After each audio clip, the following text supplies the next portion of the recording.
ఇంత కరెక్ట్ అయింది ఎందుకు నేను కిషోర్ అన్న అని చెప్పి అనిపిస్తుంది.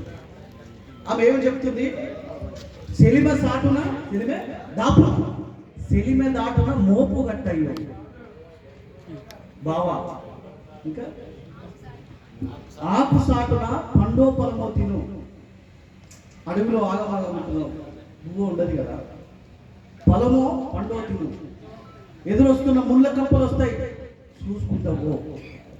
తర్వాత ఆమె చుట్టూ ఉంటాయి అడవి జంతువులు చుట్టూ ఉంటాయి. అడవి జంతువులు ఏమన్నావు? అడవి జంతువులు చుట్టూంటే ఏమన్నావు? వెనక ముందు చూసి నడువు అడవి జంతువులు చుట్టూంటాయి.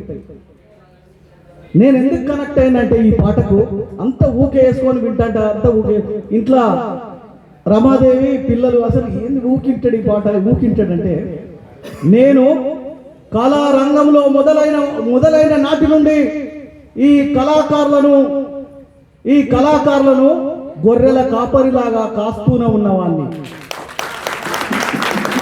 కళాకారులను గొర్రెల కాపరిలాగా కాస్తున్న వాడిని. ఈ కళాకారుల అందరికీ నేను గొర్రెల కాపరిని. నాకు అందుకే కనెక్ట్ అయింది. చెలిమ దాపున మోపు గట్టయ్యో బావ.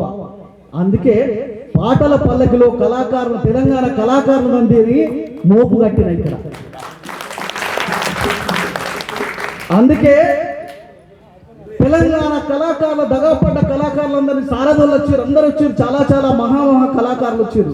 తెలంగాణ కళాకారులందరినీ సుందరయ్య విజ్ఞాన కేంద్రంలో మోపు కట్టిన.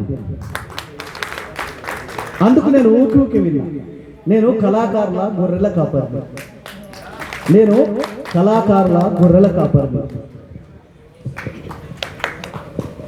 వేముగంటి ప్రసాద్ అన్న